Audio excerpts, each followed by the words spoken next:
not unjustified in calling them half philosopher. Lakan calls himself, by the way, anti-philosopher. So what are they saying? This castration means deprivation of power. Those of us who think that we are all powerful, when we discover that actually I am not all powerful, there is a limit to my power, then I feel castrated. Castration comes from the Jewish tradition, from circumcision. But circumcision is only a part of the organ. But if the whole organ is taken back, that is called full castration. And we are now happy that we don't have to be castrated all the way. But reality says this. In Hamlet, the other knows and makes this known to the subject. When father comes say that, I was sleeping, I was betrayed. He admits that I was not all powerful. Though I was holding the chair, the throne of the king, actually I have been betrayed. That means there was someone who could overpower me, either by wit or by treachery. So once the question is this interaction between two things, the knowledge of the father and being communicated to the son, it became knowledge of the subject. Now we are accusing the subject of inaction or inability to act, incapacity. So here is the question, castration. So what is at stake? At stake with Hamlet's knowing about his father's knowledge is the difference between the fact that there are two facts, and I am opposing this to, this is Lakan's argument actually. I did not quote Lakan all the time. At stake with Hamlet's knowing about his father's knowledge is, it is a second degree equation, knowledge about a knowledge. It is not a simple knowledge.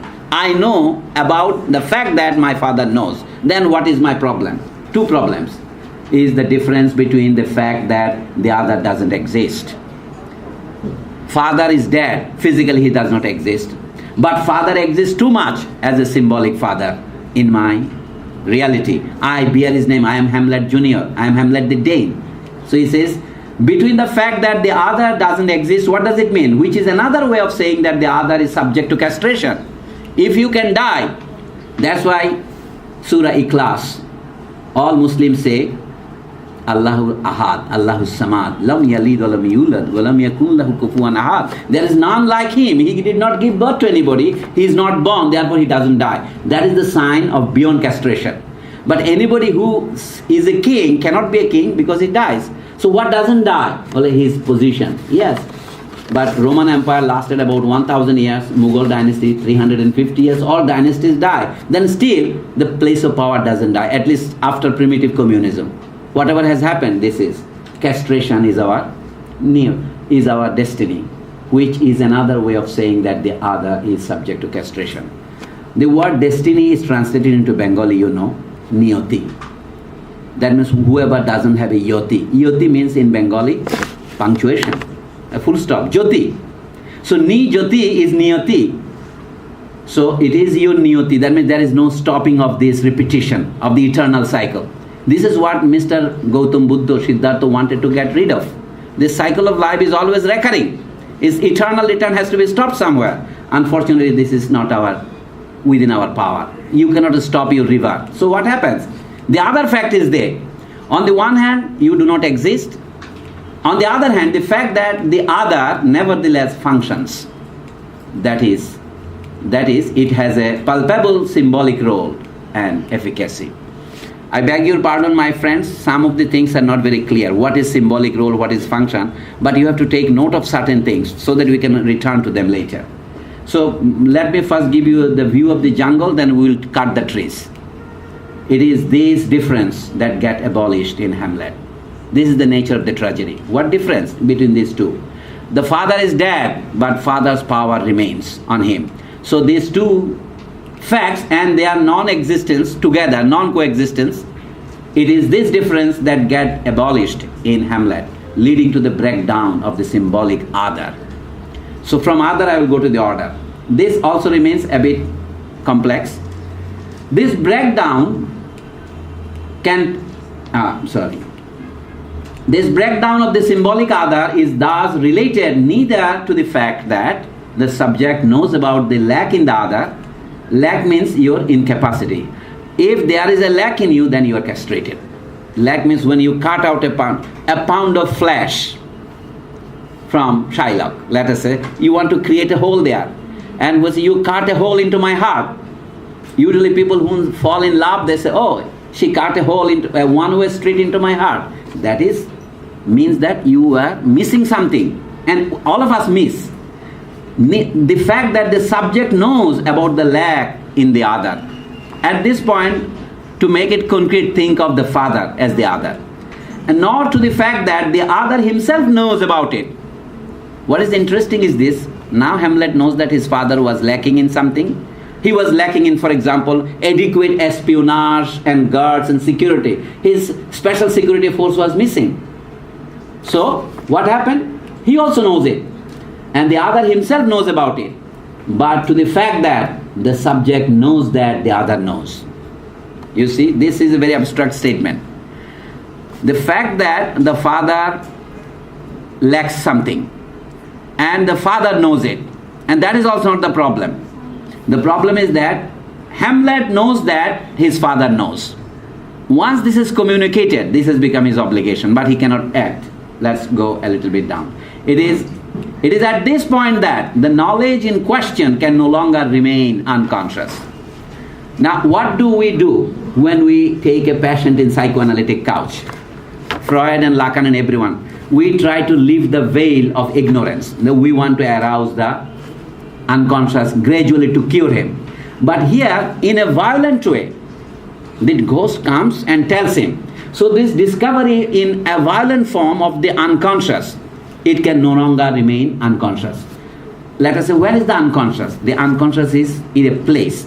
So where is this unconscious? It is always the other. Let me tell you one good example.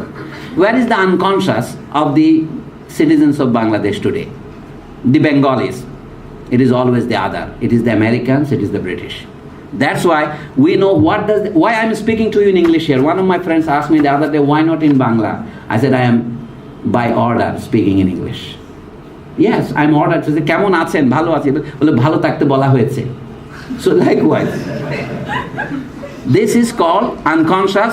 The unconscious is another, and we try to speak the language of the other. Unfortunately, the other speaks English in the world today. The big other. So everybody is trying to speak English.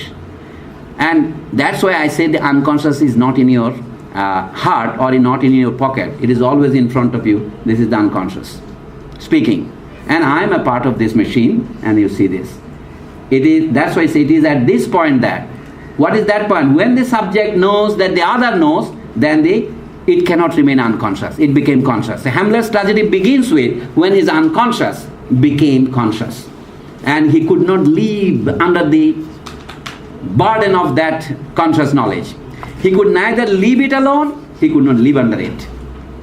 So, as far as the subject can pretend or believe that the other doesn't know, that he doesn't exist, the symbolic other can function well and constitute the support of the subject's desire. This is what we so-called normal people, we live very normally. I come regularly to the job and then go home in the evening and I'm perfectly all right. I know everything, but still I pretend not to know it. For example, whether it is espousal or betrayal of the nation, that's a different question. I always give lectures about the war of liberation, but the way I behave is complete betrayal of that. So that is, I say, read this. As far as the subject can pretend or believe that the other doesn't know. I pretend that the other doesn't know. I believe that the other doesn't know. Here, then I say, he doesn't exist. I said that, oh, we are free. Franz Fanon is another author about whom our friend Asfar Hussain will give a talk sometime in April. There you will see that he talks that why African nations continue to speak French 60 years after their liberation. And why we do the same thing, why in Algeria, after fighting a bloody war for 8 years, they continue to speak more French than they used to do. These are some of the questions I cannot address right now here, but it is, say, as long as you pretend or believe that the other doesn't know, other doesn't exist, then this you can live with your desire, constitute the support of the subject desire. But when this is unraveled, you will see this. What provokes its breakdown is the fact that the subject's knowledge coincides with the knowledge of the other. When you know one thing, your father knows another thing, and there is a bar. So conscious and unconscious can live together. When that bar is lifted, all hell is let loose. It has happened according to Lakan in the case of Hamlet. So Hamlet has a debt to pay to his father. This is the debt of the other. And he cannot pay it, he cannot repay it. Hamlet's destiny, niyati, is sealed by the fact that he is called upon to set it right. Remember that famous line? Oh, spite, oh cast time, the time is out of joints that I was born to set it right. It's taken from here. The debt he has to pay, or rather settle, is the debt that triggers the infernal machine, is the debt of the other, his father. What debt the son owes to the father, I will not explain it right now, but then Hamlet's time comes. Hamlet lives in the space of the other. So far I talked about a space. Desire is a space, let us say. His desire is the mother's desire. So it is a question of exact place of the desire. Now let us return to the other axis, time. It is called we live in others' time. Humayun Azad, the dead writer, used to always speak, Ami operation mein janmechila. I don't know whether he understood it or he spoke unconsciously, but it is this. Hamlet lives in others' time. You see, I give you only a few bullet points in honor of ULAB. These are the bullets. When he finally finds his desire, and with it, his ability to act, it is in relation to the other. This other is Ophelia's brother, Laertes. He got his desire back when he expressed, now who is Laertes? You will see that the two of them are fighting a duel, a friendly duel rather, and it was also treacherous later, you will discover. So that is one thing. That means the agenda is set by the other and Hamlet acts into it. Next one, he carries out his act during an event arranged by the other, means Claudius and Laertes. He was provoked into fighting this duel, and it was set as a trap by his uncle. Though he himself set a trap for the uncle in the play within the play. He kills Claudius with the weapon of the other. By an accident, their reapers were switched in the duel, and the poisonous one came somehow in the hand of Hamlet. And this is, so we say the other and other and other. He does it at the hour of the other. We know who is the greatest of all others? Death.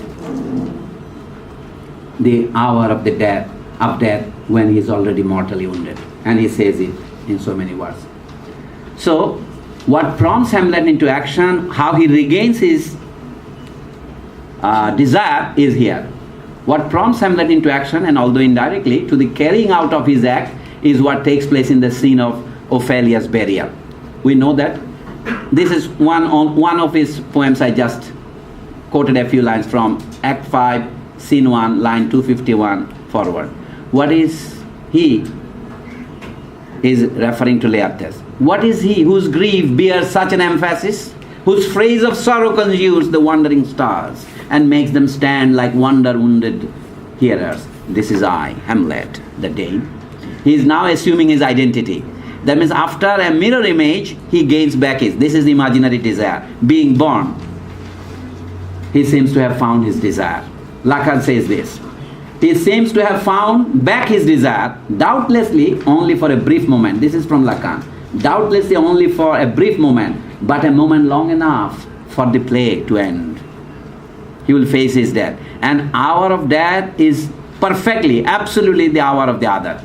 And he has found it via what remains, an imaginary identification with the other. Here the other is Laertes. But still, even after his this metamorphosis, his change, Hamlet does not simply go on and kill Claudius. He waits actually. So why? After assuming his desire, let us say the first thing he should do is to go and kill Claudius, who was sitting nearby, but he waits a little bit more. Instead, what does he do? He engages in what could be called yet another metonymy. Metonymy, for now, understand as displacement. Named by the side of the name, on the side. Why another metonymy? In killing one, when you kill another, that is a metonymy. In doing one, if you do another, that is a metonymy. But metonymy also has a metonymy, but a metaphoric character as well. But let me go ahead. During which he gets mortally wounded by the poisonous rapier. The rapiers get accidentally switched. He finds himself in the possession of the deadly weapon, learns about the treachery, and only then, already dying, does he kill Claudius. That means his killing of Claudius does not follow immediately. Then his mother says, oh, I am poisoned, Hamlet, and only then he goes. And that is also, I would say, a kind of a pointer. Why he was able finally. Now, this is Lacanian judgment. The tragedy of Hamlet is the tragedy of desire that has lost its support in the unconscious. So the source of all this is his father's telling. Hamlet was in doubt whether his father was married, why his mother got married so quickly, but he had no clue. Nobody would tell him. When the ghost comes, let us say ghost is his meditation, if you want to make it materialistic. By his Buddhist meditation, let us say, or his yogic meditation, he found it. Then happened this. Lost his support in the unconscious, in the other, and cannot find its way. The tragedy of Hamlet is the tragedy of desire that has lost its support in the unconscious. When we are always running with our desires, we maintain a bar between conscious and unconscious. Our conscious efforts, our treacheries, trickeries, everything is supported by the separation of the unconscious from the conscious. When the hell is let loose, you have to either be cured or you have to be dead. Here is the question, therefore, and cannot find its way, but can only try to hang on to what remains of the other in the form of empirical others. যেটা বাংলায় আমরা অপর বলি, empirical others. যাহা পর হইও পর নয়, তাকে অপর বলে বাংলায়. অপর বেলা, অপর কাল, অপর মানুষ, অপূর্ব. That sound surround the hero. In English and French, they have a way of capitalizing and non-capitalizing. For porom, they use capital, and for opor, they use non-capital. Oath, oath, capital A, small a. So, I'm about to finish. Hamlet's relationship to desire never gets a resolution. If you think that what is the Lacanian panacea to this problem, Lakan says, I have no panacea. I'm not a philosopher. I'm not giving you any counter-philosophy to Goethe or Freud. I'm trying to tell you the structure of the desire. It is like this. It has no resolution. What is the cure of desire? He says, there is no cure of desire. There is no cure of suffering. Desire means to suffer. His act is conclusive, unfortunately, only on account of being, most literally, a concluding act. That is his final act. It is a conclusion by default, because it is the last act. He accomplishes it by attaching it to something that is already being accomplished or being drawn to a close, namely his life. Someone else took his life. So now he did complete his own assignment because his life is about to be end. My life is at loss. So I have no more to tell you. This is all. Now I am sure you have a lot more to ask me. So I think Hamlet till the end is a man of inaction. So he took the revenge finally, but don't you think the exchange of rapier, it is too sudden, too accidental? Yeah, it says it does happen accidentally. Yeah. And also he kills his uncle with that rapier of Yes, the sir. other, as you say. The rapiers get accidentally switched. He finds himself in the possession of the deadly weapon, learns about the treachery, and only then, already dying, does he kill Claudius. This is a summary statement. The point is that he was informed by the ghost of his father about the whole treachery. But this is a treachery within treachery. He was asked to fight in a battle of honor with his sometime friend. And it was in the beginning assumed to be a friendly duel. Then it turned to be treacherous, and it results in, I would say, in a violent, voluptuous way. So I do not know whether he can still be called a man of inaction. The point was that he has long remained inactive. The point was this, here. He seems to have found his desire at the scene of Ophelia. You might ask this question, why did he lose interest in a live Ophelia? And then all of a sudden when she was dead, his desire came back. Now this is the famous problem, I cannot elaborate on this, is the famous object, little object A. Probably you, I'm not sure whether you are in that old lecture on Tempest. Caliban as little object A, small object A. Here, Ophelia from her phallus status has now become a small object of desire, the dead one. Like a dead father is more powerful than the live father, It seems like a dead Ophelia has become more powerful than a live Ophelia. So what was problem of live Ophelia? Hamlet lost his desire. He assumed his